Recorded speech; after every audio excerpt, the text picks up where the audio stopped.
The year was 1839, and the small town of Harrows Creek, Kentucky, was the sort of place where neighbors measured seasons by church bells and the rhythm of the harvest.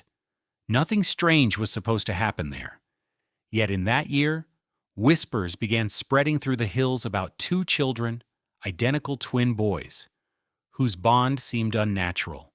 Their names were Elias and Nathaniel Carter, born within minutes of each other on a rain-soaked night in March. They were inseparable from the beginning, not only in play but in a way that unsettled those around them. When one laughed, the other smiled before hearing the joke. When one cried, the other's tears followed without cause. Their mother, Martha Carter, told neighbors that if she scolded Elias, Nathaniel would flinch as if the rebuke had been his. At first, the town chalked it up to closeness. Twins were rare enough to invite marvel, and many thought the bond was simply one of blood and habit. But soon the incidents grew too sharp to ignore. When Elias, at age 6, cut his palm on a sickle while playing in the fields, Nathaniel screamed from the porch, though he was nowhere near the blade. He clutched his own hand, and when their mother rushed to him, she found blood welling from a cut in the exact same place. The wound mirrored its twin. Word traveled quickly. Some said it was witchcraft. Others muttered about curses, punishments, or bargains made in the dark. Father Josiah, the village preacher, warned from the pulpit that unnatural bonds are temptations of the devil. Yet he could offer no scripture that explained how pain leapt between two boys like a shadow cast across miles. The Carters tried to keep the incidents quiet, but they multiplied. When Nathaniel slipped on wet stones by the creek and twisted his ankle, Elias collapsed in the farmhouse kitchen, his ankle swelling in the same grotesque way. When Elias burned his hand on a lantern, Nathaniel's flesh blistered, though he had been in bed asleep. By autumn, the townsfolk had grown fearful. Children were pulled away when the twins came near. Farmers crossed the street rather than meet Martha Carter's eyes. "It ain't natural," they whispered. "No good can come of it." One evening, Dr. Horace Blythe rode from Lexington after hearing rumors. He insisted on examining the boys. In the lamplight of the Carter farmhouse, he pricked Elias's arm with a needle. Nathaniel across the room jerked and cried out, clutching the same spot. The doctor paled. "Impossible," he muttered, yet repeated the test. Again the reaction was mirrored. He left shaken, muttering to Martha, "Your sons are a medical wonder, or a curse upon this town." I cannot say which. It was not only pain they shared. Elias began speaking of dreams that Nathaniel had not told anyone, describing them in perfect detail. Nathaniel could sense where Elias was, even when miles apart. If one boy became ill, the other weakened within hours. The family grew isolated, branded strange by neighbors. Even relatives turned cold, refusing to visit. Martha, desperate, begged Father Josiah for a blessing. He sprinkled holy water over the boys, prayed fervently, and declared them free of evil. Yet that very night Elias woke screaming with burns on his arms, burns that appeared on Nathaniel as well, though neither had been near flame. The town began whispering louder. The priest's blessing made it worse. "The devil mocks the church." Fear rippled outward. Some said the twins would bring ruin to Harrows Creek. Others claimed they were proof of God's punishment for hidden sins. John Carter, the boy's father, grew fierce in his defense. "They are my sons. They bleed like any child. They are no more cursed than you or I." But his voice carried less weight with each incident. The breaking point came one stormy night in November. Elias wandered from the farmhouse into the dark fields. Lightning split the sky, striking an oak tree less than 10 yards from him. He fell, stunned but alive. At that same moment, Nathaniel, asleep in bed, convulsed violently. His skin blistered with burns, though no flame had touched him. When neighbors rushed in at Martha's screams, they saw both boys writhing on the floor, one with the marks of lightning, the other with wounds he could not have received. No one spoke, but every face carried the same thought. This was no ordinary bond. The twins survived the night, but something had shifted. The town would not turn away now. The Carters' home became a place of dread, watched from a distance, spoken of in whispers. And the boys, fragile and wide-eyed, carried the weight of a fear they did not understand. For though they lived, the people of Harrow's Creek knew that the twins had crossed into something beyond the natural order. And nature, once broken, does not heal easily. The next day, Dr. Blythe returned with men from Lexington, demanding that the twins be studied further. Father Josiah warned Martha that darker forces might already be at work. And all the while, Elias and Nathaniel clutched each other's hands, trembling, knowing pain would never be theirs alone again. But what none of them could answer was the simplest, most terrifying question of all. If one of the boys were to die, what would happen to the other? And that question, unspoken yet heavy, hung over Harrow's Creek like thunder that would not break. The Carters had little time to decide their next move. By the second week of December, strangers began appearing in Harrow's Creek. Doctors, priests, and men with notebooks arrived from Lexington and even farther. Word of the twins who bled together had traveled on horseback, and by rumor, faster than winter winds. Dr. Blythe returned first, bringing 2 colleagues. They insisted on observing the boys in controlled conditions. John Carter, suspicious but cornered, allowed it. "So long as you do not harm them," he said, his hands gripping the edge of the table. The test began in the farmhouse parlor. Elias sat by the window, Nathaniel on the hearth rug, their mother hovering nervously between them. One doctor pressed a pin into Elias's finger. Blood welled. Across the room, Nathaniel gasped, clutching his own hand. A crimson bead appeared where no pin had touched. The men murmured in disbelief. One scribbled furiously. Another crossed himself. "Impossible," one whispered. They tried again, this time applying pressure to Elias's arm with a cord until the skin reddened. Nathaniel winced, though his arm remained untouched, and a faint bruise darkened in the exact place. Dr. Blythe shook his head. "No trick of imagination. No hysteria. This is a shared condition, but how?" The experiments grew more intense. Heat from a candle singed Elias's skin, and Nathaniel flinched with the same angry welt. When Nathaniel was asked to close his eyes while Elias was pricked, he still jerked at the exact moment. The doctors muttered about nervous sympathy, about mesmeric bonds, but their words rang hollow. Finally, John Carter slammed his hand on the table. "Enough. My sons are not beasts for your poking. You'll not scar them further." His voice left no room for argument. The doctors packed their cases reluctantly, yet even as they left, their eyes lingered on the boys, hungry for answers. That night, the farmhouse was heavy with silence. Elias and Nathaniel sat on their bed, holding hands. "It hurts less when we touch," Nathaniel whispered. Elias nodded. They did not sleep. The town, meanwhile, was splitting apart. Some argued the twins were miracles, living proof of God's mysteries. Others claimed they were cursed, a punishment upon Harrow's Creek. Fear thickened. Children crossed themselves when the twins passed. A farmer's wife swore her hens stopped laying the day the boys walked by her fence. Gossip burned faster than lantern oil. Father Josiah tried to restore calm. One Sunday he preached, "These children are ours. Fear not what God has placed among us, lest fear itself become the devil's snare." But even his words could not stop mutters in the pews. After the service, one woman whispered loudly enough for Martha to hear, "If they suffer together, then perhaps they will die together. And what happens to us when that curse ends? The question chilled her. A week later, the family faced a new horror. Nathaniel caught a fever, his skin burning hot, his eyes glazed. He coughed until his small body shook. Yet in the next room, Elias burned with the same fire.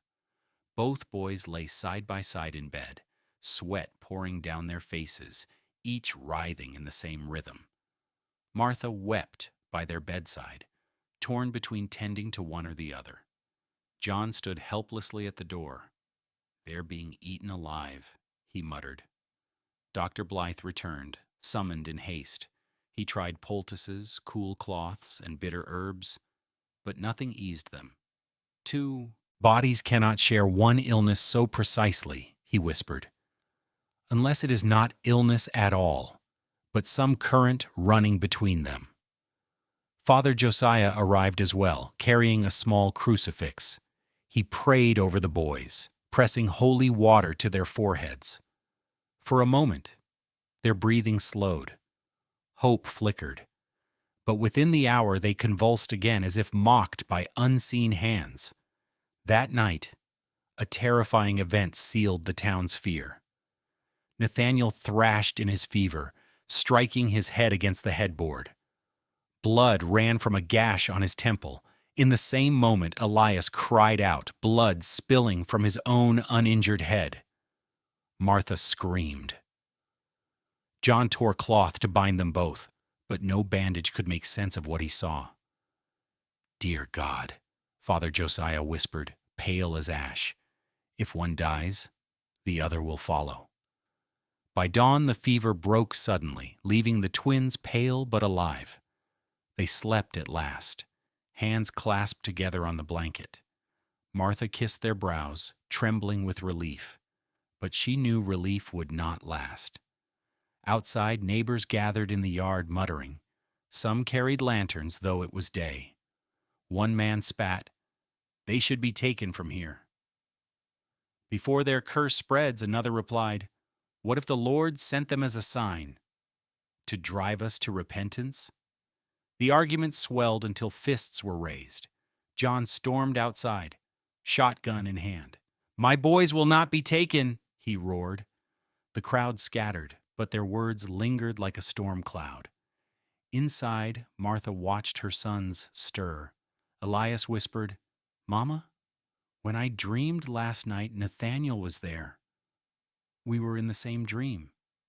We felt the same pain." Nathaniel opened his eyes weakly. "It wasn't a dream." "I was really there?" Martha froze, her heart pounding. They were not only sharing wounds, they were crossing into each other's minds. As the boys drifted back to sleep, Father Josiah looked at Martha with haunted eyes. "This is not only flesh and blood. This is soul. And if souls can bleed together, then perhaps they can tear apart." The thought left Martha shaking. She clutched her sons tighter, but dread coiled in her heart. For the first time, she wondered if their strange bond would not just harm them, but all of Harrow's Creek. That night, thunder rolled across the hills, though the skies were clear. And in the farmhouse, both twins woke screaming, clutching their chests, though no wound was visible. Their cries echoed in unison, and no one knew what unseen hand had struck them both at once. The sound of the twins screaming in the night carried down the road, waking neighbors from uneasy sleep. By morning, the story had spread across Harrow's Creek. The Carter boys had been struck by an invisible blow, as if some hand beyond flesh had reached into their chests. Martha tried to calm the talk. "It was a nightmare," she told anyone who asked. "Children cry in the night." But no one believed her. Too many had heard the shrill, unnatural cries, perfectly matched in rhythm and tone. Inside the farmhouse, the boys sat pale at the table, sipping broth. Their eyes were ringed with shadows, far too dark for children their age. Nathaniel spoke in a soft voice. "It wasn't just a dream?" It felt like my heart stopped. Elias nodded. Mine too. And I felt it wasn't only mine. I felt his heart inside me. Martha hushed them quickly, fearful the words might seep through the walls. But Father Josiah had already arrived. He set his hat on the table and leaned close. Tell me everything, boys. Nathaniel hesitated. Elias answered. We were both asleep, but we were in the same place. A dark place. It felt like water pressing on us, though we could breathe. Then something heavy crushed us here. He pressed a hand to his chest. We both felt it. At the same time, Josiah's lips trembled. Shared dreams, shared wounds, shared hearts. He drew the crucifix from his coat. This bond may not be of God. John Carter, who had been silent until then, slammed his fist on the table. Enough talk of devils. They're my sons. Whatever this is, they'll endure it. The preacher's eyes narrowed. Endure, perhaps. But at what cost to the rest of us? That same afternoon, Dr. Blythe returned with Professor Alden Moore, a scholar from Transylvania University in Lexington. Moore carried notebooks, a brass magnifying lens, and an air of superiority. He listened to the story without expression, then demanded tests of his own. He began with pins and heat, repeating what Blythe had already proven. The twins winced in unison, blood and burns appearing on both. Then he asked them to separate into different rooms. He pricked Nathaniel's arm. Elias cried out from across the house. Moore's hands shook as he wrote, "This is no trick. There is a transference of sensation, of injury, a sympathy that exceeds natural science." He muttered to himself, could the nervous systems be joined across distance? Or are we seeing evidence of a spiritual tether? The word spiritual made Father Josiah stiffen. You see? Even scholars cannot deny it may be unholy. Moore ignored him. We must study them under controlled conditions. Remove them from this superstitious environment. Martha clutched both boys. You'll not take them from me. But the town was already leaning toward Moore's side. Fear and fascination spread like a fever. People began knocking at the Carter door at all hours. Farmers, wives, even children, begging to see the twins prove their bond. Some brought coins, offering to pay for demonstrations. John drove them off with a shotgun more than once. By the end of December, the twins were no longer seen as children. They were curiosities, omens, living puzzles to be solved. The boys themselves grew quiet, keeping close together, flinching whenever strangers entered. One bitter night, the most shocking incident yet occurred. Nathaniel fell from the loft ladder in the barn, striking his ribs on the floor. He gasped, clutching his side. At that exact moment, Elias, who had been asleep in the house, woke screaming. He collapsed, his side swelling, bruises blooming across his skin, though no fall had touched him. The family rushed to tend them both, but the strangest detail was this. Nathaniel's injury healed within 2 days, far quicker than expected. Elias's bruise lingered a week. It was as if the wound had chosen him to carry the greater burden. Dr. Blythe wrote in his journal, "Not all injuries balance evenly. There is transference, yes, but also distortion. One twin may suffer more than the other. Why?" Rumors twisted further. Some whispered that Elias was cursed to carry Nathaniel's pain. Others swore Nathaniel was stealing Elias's strength to heal himself. Martha wept at the cruelty of such words. One evening, the twins confessed something even stranger. "Sometimes," Elias said, "I feel what hasn't happened yet." Nathaniel nodded. "I dreamed of falling from the ladder before it happened. And when I woke, Elias was already sore in his ribs, though I hadn't fallen yet." The revelation chilled their mother. "Don't speak of that outside this house," she warned. "They'll think you witches." But Father Josiah already suspected. He warned John and Martha. If the boys can see what comes before, they may bring it to pass themselves. That is how the devil snares souls, by making them his mirrors. The Carters could not stop the tide. Harrow's Creek buzzed with whispers, each tale more twisted than the last. Some claimed the boys could curse cattle. Others said they had seen flames leap in the hearth when the twins quarreled. None of it was proven, but fear does not need proof to grow. By New Year's Eve, the town gathered in uneasy silence outside the Carter farm. They sang hymns too loudly, eyes darting toward the house, as though keeping watch on the boys inside. Martha closed the shutters and rocked her sons to sleep. But at midnight, both twins woke screaming again, clutching their chests. Their cries echoed across the farm, louder even than the hymns. And this time, when the neighbors rushed to the window, they swore they saw both boys rise from their bed in the same motion, eyes wide open, staring at nothing, before collapsing as one. The town would not sleep easily after that night. The new year dawned cold and brittle, but no hymn could soften what had been witnessed in the Carter house. By morning, Harrow's Creek buzzed like a hive struck with a stick. Neighbors swore the twins had levitated, their bodies rising in eerie harmony before falling back as if strings had been cut. Others claimed they had seen firelight flicker in the room, though no candle was lit. Whatever the truth, fear had settled deeper than frost. Father Josiah demanded another meeting at the church. His voice thundered through the rafters. "We cannot ignore this any longer. These boys are bound in ways that defy both man and God. To leave them unguarded is to invite judgment upon us all." John Carter stood in the pews, fists clenched. "Guard them if you must, but you'll not take them." "They are flesh of my flesh," the crowd murmured. Some nodded to John's defiance, but many looked away, unwilling to meet his eyes. Fear was heavier than loyalty. Meanwhile, in the farmhouse, the boys grew weaker. Martha noticed it first, shadows deepening beneath their eyes, their steps faltering even after a full night's sleep. They clung to one another constantly.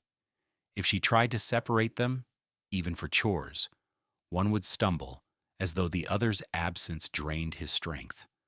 One evening she found Elias pale and trembling, unable to eat. Nathaniel, though healthier, suddenly coughed up blood. Martha cried out.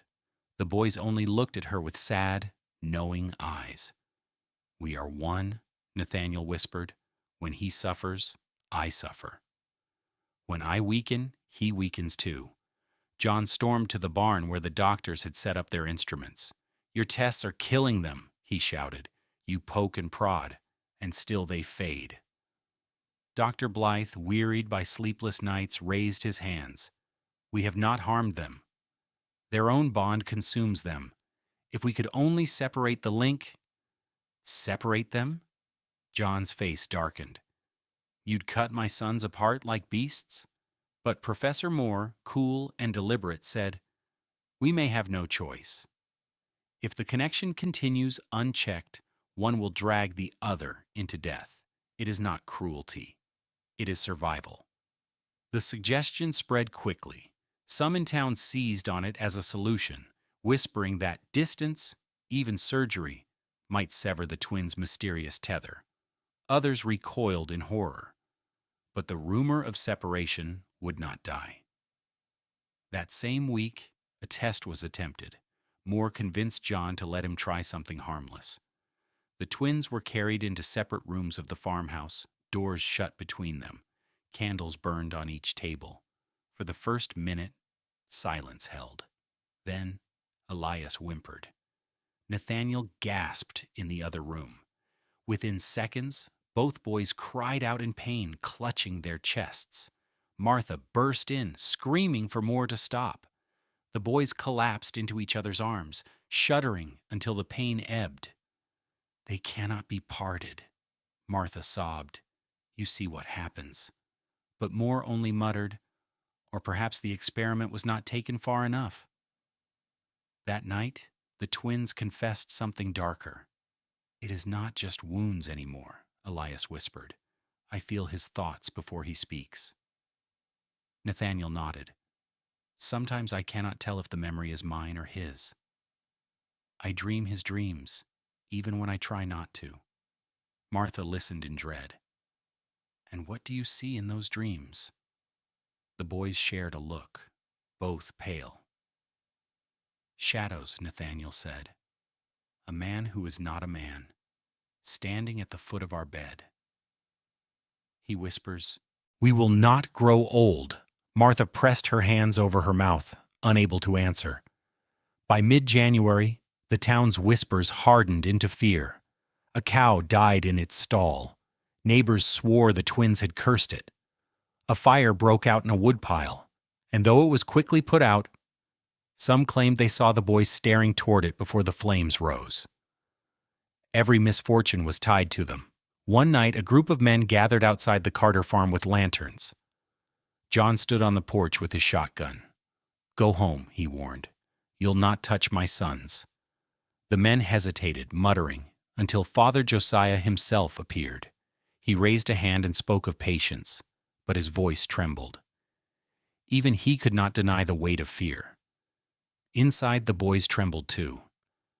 "They will not let us stay," Elias whispered. Nathaniel squeezed his brother's hand. "Then we must stay together, wherever we go." It was the only promise they could keep. That week brought another shock. While fetching water at the creek, Nathaniel slipped on the frozen bank. He struck his head on a stone, blood streaming down his brow. At that same moment, miles away in the barn, Elias screamed and fell unconscious, though he had touched nothing. When John carried them home, both bore the same wound, bleeding from the same place. The doctor stitched Nathaniel's cut, but Elias's wound would not close, though there was no stone to blame. Martha stayed at their bedside, whispering prayers, but in her heart she knew. The bond was not weakening, it was deepening. And if one twin's pain had begun to outweigh the other's, then perhaps the bond was preparing for something final. That night, as snow fell silent on the fields, both boys sat up in bed at the same moment. Their voices joined in a whisper, not their own. "If one of us dies, both will follow." The words chilled the room, and neither boy remembered speaking them. The farmhouse no longer felt like a home. It had become a place of watchfulness, each creak of the floorboards echoing with dread. Martha slept little, often sitting upright by the boy's bed with her hands clenched in prayer. John grew more restless by the day, pacing the porch with his shotgun, muttering about neighbors who lingered too long at the fence line. The twins themselves had changed. Their once bright laughter had dulled into whispers. They rarely played outside anymore. Instead, they sat together on the bed, eyes half closed, as though listening to something only they could hear. Sometimes one would twitch suddenly, and the other would twitch the same way, though untouched. It was as if invisible threads jerked them both in unison. Dr. Blythe came again, drawn by curiosity he could no longer conceal. He asked Martha for one more chance to observe, swearing no harm would come. She allowed it reluctantly, if only to silence him. The test was simple. Elias was to remain in the parlor, Nathaniel in the kitchen. The doctor pricked Nathaniel's finger with a needle. In the other room, Elias hissed and clutched his hand. Then Blythe whispered a number in Nathaniel's ear and told him to repeat it silently, not aloud. Moments later, Elias said the same number without hesitation. The doctor's face went pale. "This is no longer pain alone," he said. "Thoughts are bleeding across." John's voice thundered. "Enough! You've proved what we already knew. Now leave them be." But Blythe left only to return 2 days later with Father Josiah. The preacher insisted that if thoughts could be shared, so too could corruption. If the devil whispers to one, the other may carry the same poison. He sprinkled holy water on both boys, chanting prayers. The twins shuddered violently, their cries piercing. Nathaniel fell to his knees, and Elias doubled over, though no water had touched him. Martha rushed forward, furious. "Stop this! You'll drown them in fear before the devil ever finds them." Josiah's face was grim. "I do not fear their suffering. I fear what might come if we do nothing that night." The boys confessed something even more terrifying. As they lay in bed, Elias whispered to his mother, "When Nathaniel dreams, I see it too. Last night he dreamed of drowning, and I woke choking for air." Nathaniel nodded weakly. "It wasn't just a dream. I felt water in my lungs." Martha froze, terrified, to ask what might happen if the dream had not ended. The town's whispers grew harsher. Children were forbidden to walk near the Carter farm. A farmer claimed his ox dropped dead after seeing the twins by the fence. Another swore his baby fell sick at the same hour the boys screamed in the night. Proof was never offered, but suspicion hardened into certainty. One bitter evening, a knock rattled the door. It was a committee of townsfolk, 3 men and 2 women led by the blacksmith.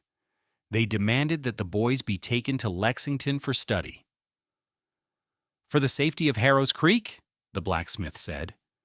John barred the door with his arm. "Over my dead body." The men did not push past, but their eyes promised they would return. That same week, the strangest event yet occurred. Nathaniel tripped in the barn and scraped his knee raw on the packed earth. As Martha bent to tend him, she heard Elias scream from inside the house. She ran to find him bleeding from both knees, though he had been sitting quietly at the table. Later, as she washed the blood away, she noticed something worse. Nathaniel's wound was closing fast, pink skin already forming, but Elias's knees remained raw, blood oozing stubbornly. He groaned in pain while his brother healed. When Dr. Blythe examined them, his voice shook. "It is shifting." "One twin bears more than the other," Martha demanded. "Why him? Why Elias?" The doctor could not answer. Perhaps the bond seeks balance. Perhaps the stronger spirit takes the greater share, Elias overheard. His small voice was steady. "It's all right, Mama. Better I carry it than him." Martha burst into tears. Nathaniel clung to his brother, sobbing, "No, I won't let you." That night, the boys whispered to each other long after their parents thought them asleep. "If I hurt, you hurt," Elias said. "If I bleed, you bleed." "But you're hurting more," Nathaniel replied. "Then maybe I was meant to," Elias said softly. The words lingered like a curse. 2 nights later, the twins woke screaming again, clutching their chests. John and Martha rushed to their side. The boys' pulses raced beneath their small ribs, but not evenly. Nathaniel's heartbeat was steady, though rapid. Elias's pulse faltered, skipping beats, stuttering like a clock losing time. Dr. Blythe arrived in haste, lantern light trembling in his hand. After listening to their hearts, he shook his head. "It is happening. The bond is draining Elias. He is carrying what Nathaniel should. If this continues—" He stopped, unwilling to speak the end. Martha begged for answers. "How do we stop it?" Blythe only whispered, "Perhaps they cannot both live. Perhaps nature demands balance, and one must bear the cost." The words shattered the room. John cursed and threw the lantern against the wall. Martha collapsed, clutching both boys. Nathaniel sobbed into his brother's shoulder. Elias lay pale, eyes closed, lips moving in silent prayer. The farmhouse seemed to shrink around them, the walls groaning with the weight of fear. Outside, a bitter wind howled across the frozen fields. Inside, the truth settled like ice. If one twin was doomed, the other could not escape. And for the first time, Martha wondered if the town was right, if her son's bond was not a miracle, but a sentence. January's frost clung to every fence post and window pane, but the cold inside the Carter farmhouse was heavier than any winter chill. Elias grew weaker by the day. His skin had turned a waxy pallor, his lips faintly blue, while Nathaniel still ran with some energy, though guilt seemed to bow his shoulders. Martha rarely left their bedside. She fed Elias broth spoon by spoon, while Nathaniel insisted on helping, though his own hands shook. John hardly slept, his eyes bloodshot as he stood guard at the door, with the shotgun always within reach. The town had not relented. Rumors turned sharper, like blades honed on stone. People whispered that Harrow's Creek's livestock had begun dying because the twins were stealing life from the fields. When a horse broke its leg on ice, neighbors muttered, "The boys felt it too, and that's why it happened." Logic no longer mattered. Fear had taken its place. On a bitter night, a group of villagers gathered near the Carter fence. Their lanterns glowed like a line of fireflies, their voices low but urgent. John watched from the porch, shotgun across his knees. He heard words that cut deep. "Exile them. Take them away. Or end it before they drag us." All under inside, Elias stirred. Though weak, he whispered, "I hear them, Papa." Even before you tell me, his eyes fluttered open, dark with exhaustion. "They want us gone." Nathaniel clutched his hand. "Then we'll go together." Always together. The following morning, Dr. Blythe returned, his face gaunt. He carried a small wooden case and a guilty look. "I've brought something from Lexington," he confessed. "It's an opiate." "It may ease Elias's suffering," Martha flared with anger. "You'd numb my boy instead of healing him?" Blythe lowered his eyes. "I do not know how to heal him, but perhaps if one sleeps deeply, the other may rest as well." The suggestion unsettled everyone. Elias, overhearing, gave a faint smile. "If I sleep, Nathaniel will not rest. He will follow me." Blythe paled. "That is what I fear most." Later that day, Father Josiah arrived uninvited. He placed his crucifix on the table. "This has gone too far. I believe the bond is not natural. It is demonic. One child may be possessed, dragging the other into torment. Exorcism may be the only hope." John rose, fists clenched. "You'll not speak that word in this house." "My boys are no demons." Josiah did not back down. "Then explain their torment. Explain the shared wounds, the shared dreams. No natural law governs this. If we do not act, both may perish, and perhaps the town with them." Martha wept. "And if you are wrong? If your exorcism kills them both?" The preacher gave no answer, only pressed the crucifix into her hands. "Pray, Martha. Pray for strength to do what is right." That night, another event shattered all doubt. While the family dozed in uneasy sleep, Nathaniel woke screaming, clutching his stomach. Elias woke at the same instant, his face twisted in pain. When Martha lit the lantern, she saw blood soaking Elias's nightshirt, though no wound marked him. At the same moment, Nathaniel doubled over, spitting blood into his hands. The boys writhed, their bodies jerking in the same rhythm, as if invisible knives were cutting them both. Martha sobbed, pressing cloths to them, but the blood kept flowing. Then, just as suddenly, the bleeding stopped. Both boys fell limp, breathing ragged but alive. John looked at the sodden cloths in horror. "This will kill them," he whispered. "It's not a curse on the town. It's a curse on them." The following day, Professor Moore returned with men from Lexington, stern figures in coats too fine for Harrow's Creek. They spoke with authority, declaring the boys must be taken for study. "For the sake of science," one said, "and for the safety of Kentucky." John refused flatly. "Over my dead body." The men exchanged glances. "If you resist, the state may intervene." That night, the family sat in silence, the boys huddled close, knowing the threat was real. Elias whispered, "If they take us, they will cut us apart." Nathaniel shook his head fiercely. "They cannot. They will not. I'll fight them." But Elias's small voice trembled. "You cannot fight what you feel inside me." As February neared, the boys' bond grew stranger still. Sometimes they spoke the same words at once, answering questions before they were asked. At other times, they seemed to trade places mid-sentence, one finishing what the other began. Their eyes glimmered with a knowing that unsettled even their mother.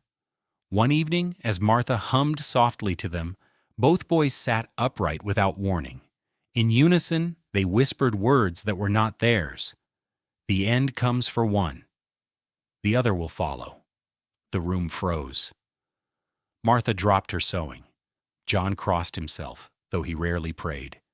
"Who said that?" Martha whispered, voice trembling. The boys blinked, confusion on their faces. Elias whispered, "We didn't." It came from somewhere else. From that night on, no one in the farmhouse slept soundly, and in Harrow's Creek rumors thickened. That the boys had begun speaking in voices not their own, that the devil himself sat between them, laughing. The fear was no longer confined to whispers. It had become a verdict waiting for execution. And John Carter knew the day was coming when the town would no longer wait for permission to act. The storm came without warning, not a storm of rain or snow, but of people. By the second week of February, Harrow's Creek could no longer contain its fear. The church bells rang one evening, not for worship, but for gathering. Villagers crowded the square, their faces pale in the lantern light. The blacksmith, broad-shouldered and grim, spoke aloud what many had already whispered. "The twins are cursed. If we do not act, their curse will bleed into us all." Some called for exile, others for confinement. A few, bolder still, demanded something darker. Father Josiah tried to steady them, insisting prayer might yet save the boys, but even his voice trembled. Fear was stronger than faith. Back at the farmhouse, John Carter stood guard on the porch. He had seen the gathering torches from afar and knew what they meant. Inside, Martha clutched Elias and Nathaniel close, her whispers frantic. "You'll not leave me. Do you hear? Not for them, not for anyone." The boys did not answer. They sat silent, their eyes fixed on each other. Every so often they flinched at the same instant, as if struck by blows no one else could see. When John entered, his voice was low and urgent. "They're coming. Maybe not tonight, but soon. We must be ready." Martha shook her head violently. "You'd fight the whole town?" "With what, John? With one gun against 100? John's jaw tightened. "If I must?" But Elias, pale and weary, spoke at last. "It won't matter, Papa. If they come for both of us. And if they take one, they take the other too." Nathaniel squeezed his hand. Always together. That night, the inevitable happened. A dozen men approached the farmhouse, lanterns swaying, boots crunching on frozen ground. John stepped onto the porch, shotgun raised.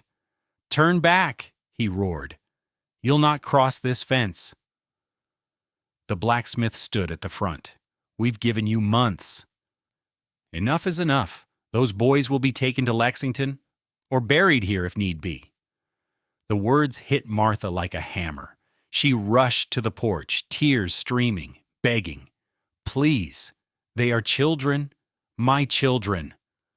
But the crowd surged forward. John fired a warning shot into the air. The boom cracked across the night, startling the men but not scattering them. Their fear was too strong. Inside, the boys clutched each other, trembling. Elias whispered, "I feel their anger." "It's like knives," Nathaniel groaned. "It's cutting me too." Suddenly, both boys screamed. collapsing onto the floor. Their bodies writhed in unison, backs arching, eyes rolling white. Martha shrieked, dropping to her knees beside them. "What's happening?" The answer came not from their lips, but from their joined voices, high and unearthly. "They will not separate us. They cannot." The words froze the crowd outside. Some dropped their lanterns in terror. Father Josiah stumbled forward, raising his crucifix. "In God's name, release these children," he cried. But the twins' bodies shook harder, their voices blending into one sound that was not quite human. Windows rattled, the air grew heavy, and every lantern outside guttered low. The men fell back, muttering prayers. One shouted, "They're possessed." Another dropped to his knees, sobbing. Then, as suddenly as it began, silence returned. Elias and Nathaniel lay limp, their small chests heaving. Martha held them close, sobbing uncontrollably. John stood above her, shotgun still in his hands, but his face hollow with fear. The crowd retreated, but not far. They lingered at the fence line, whispering of curses and devils. Father Josiah looked at John with haunted eyes. "You cannot keep them here. The town will not stand it. And if the bond does not kill them, the people surely will." John spat into the snow. "Then let them come. I'll bury any man who tries." But even his defiance rang hollow. That night, when the farmhouse finally quieted, Martha sat by her son's bed, rocking gently. Elias stirred, his eyes fluttering open. "Mama," he whispered, "it hurt, but not from them. It hurt because something bigger is pulling us." "What do you mean, my love?"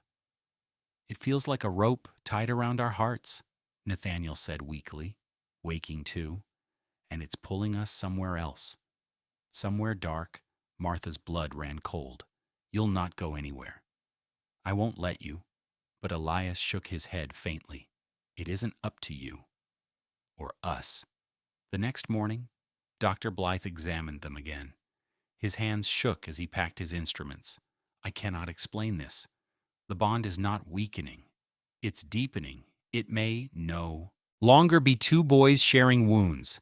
It may be one soul stretched between two bodies. If that rope they speak of pulls taut—" He trailed off. Martha demanded, "If one dies, the other dies too?" Blythe's silence was answer enough. The farmhouse grew quieter in the days that followed, but the air carried dread like a scent no one could wash away. The townsfolk stayed back for now, but only because they feared the voices that had spoken through the twins. Fear, however, does not fade. It festers. On the third night after the outburst, the boys woke together, their eyes open wide in the dark. Nathaniel whispered, "It's getting closer." "What is?" Martha asked, clutching their hands. "The place where one of us ends," Elias said, his voice flat, "and the other follows." Martha froze, unable to breathe. For the first time, she wondered if the town was right, if her son's bond was not a gift, nor even a curse, but a death sentence waiting to be carried out. The days that followed passed like a vigil. Every sound in the Carter house felt sharpened: creaking boards, a kettle's hiss, the faintest cough from the boys' room. Martha barely ate. John slept in fits with the shotgun leaning against his chair. The farmhouse windows stayed shuttered, but outside lanterns still flickered at night as villagers kept watch, convinced something unholy lived under that roof. Inside, Elias grew weaker still. He no longer walked without Nathaniel's arm around him. His voice had thinned to a whisper, yet when he spoke, Nathaniel mouthed the words at the same time, as though the thought was born in both. On the fourth morning, Dr. Blythe returned. He carried a stack of notes, pages filled with shaky sketches of bones and nerves. He looked worn, his hair disheveled, his face haggard. "I cannot stop thinking of them," he admitted to John. "It's as though their bond gnaws at my own mind." John scowled. Then leave us. We've had enough gawking. But Blythe's voice cracked. You don't understand. This may be the first proof that souls themselves can bleed across bodies. If I leave it unsolved, I'll carry it to my grave. Before John could retort, a weak cry rose from the boys' room. Martha rushed in with Blythe close behind. Elias lay trembling on the bed, a hand pressed to his chest. Nathaniel writhed beside him, clutching his own ribs. It burns, Elias gasped, like fire inside. Blythe knelt, pressing his stethoscope to Elias's chest. He froze, then moved to Nathaniel. His hands shook. Their hearts, they are beating together, not side by side. One rhythm, one pulse stretched between two bodies. John's face went white. Then if one stops, the other cannot survive, Blythe finished. The silence in the room was suffocating. Martha rocked the boys against her, murmuring, "No, no, you'll both live. I'll keep you alive." But the boys shook their heads faintly. Nathaniel whispered, "Mama, it isn't life anymore. It's sharing too much." Elias added, "I feel him more than me. Sometimes I forget which I am." That evening, Father Josiah returned with a Bible clasped tightly in his hands. "This cannot be ignored," he told John and Martha. "If one soul is stretched between them, it is not the Lord's work. You must let me drive out what binds them." John rose, his face like stone. "You'll not touch them." But Josiah's eyes burned with conviction. "Then you doom them both." And perhaps all of us. When the preacher left, his warning lingered like smoke in the air. 2 nights later, the bond reached a new horror. Nathaniel slipped on the porch and split his lip against the rail. Blood streamed down his chin. Inside, Elias screamed, collapsing with the same gash splitting his mouth. But the wound did not fade when it was stitched. Instead, both lips swelled grotesquely, as if the injury multiplied rather than shared. Blythe examined them with a trembling hand. The link is no longer equal. Pain is not halved, it is doubled. Nathaniel groaned, "I feel twice the hurt." Elias wept, clutching his face. "So do I."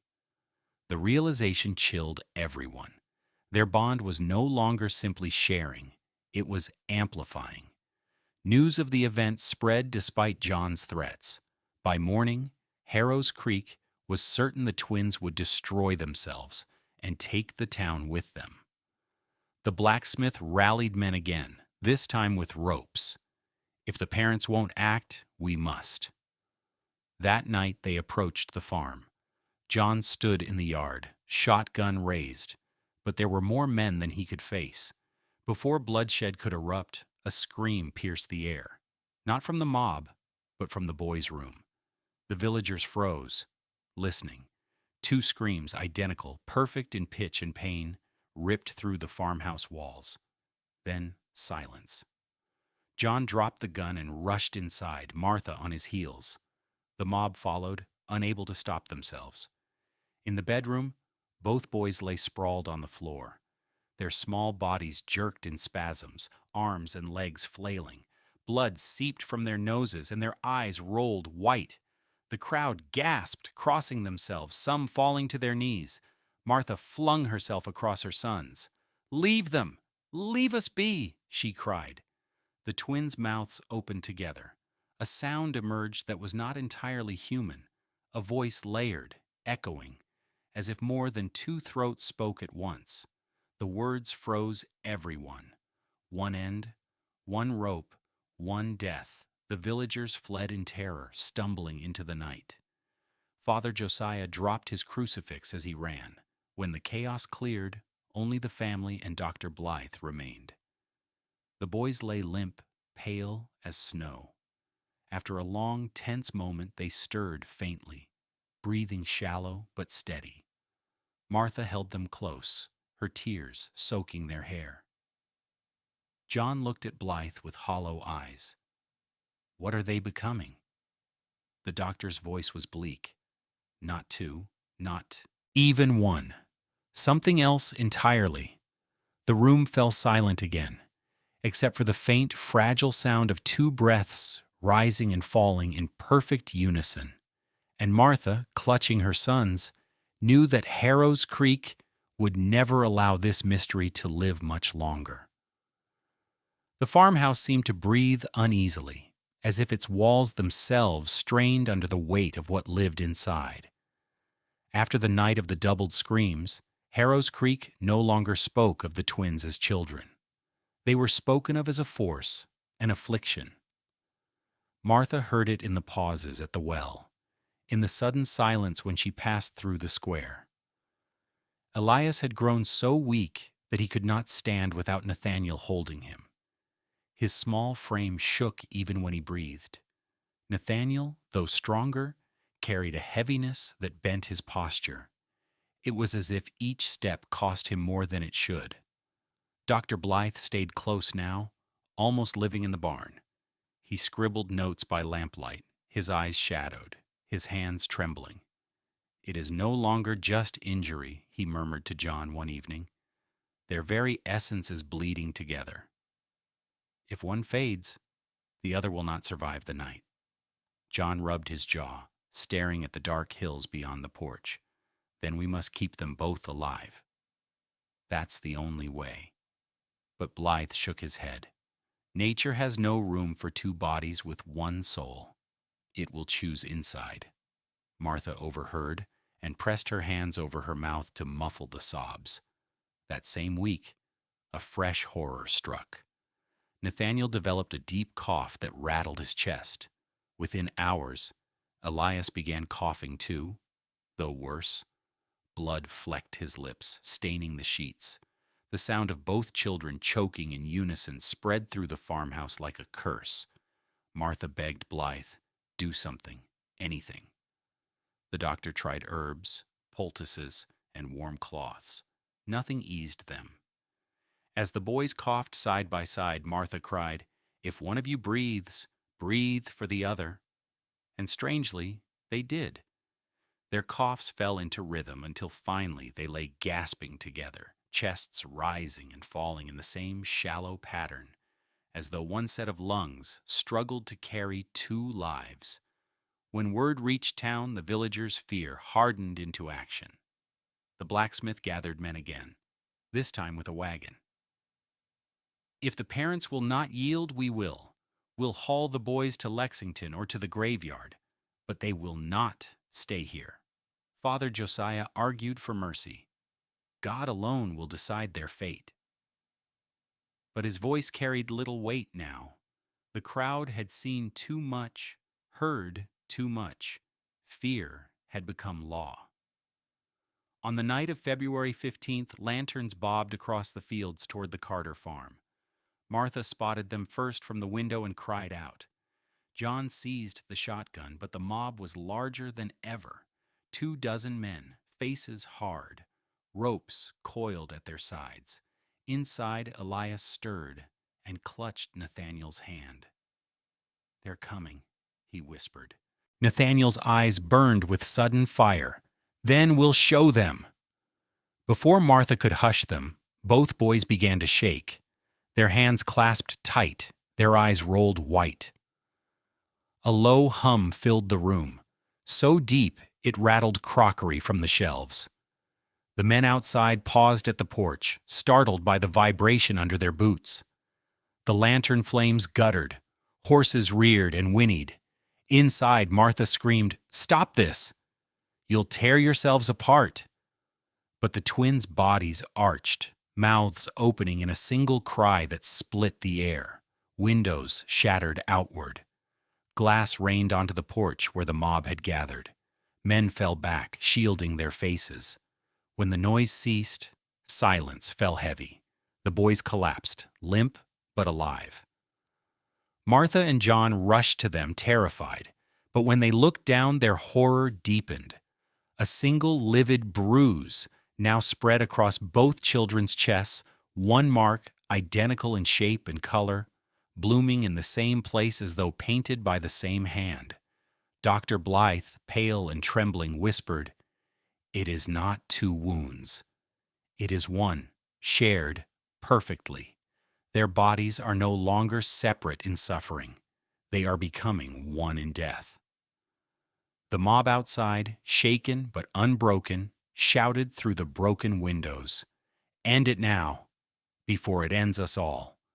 John raised the shotgun and roared, "The first man through this door dies where he stands."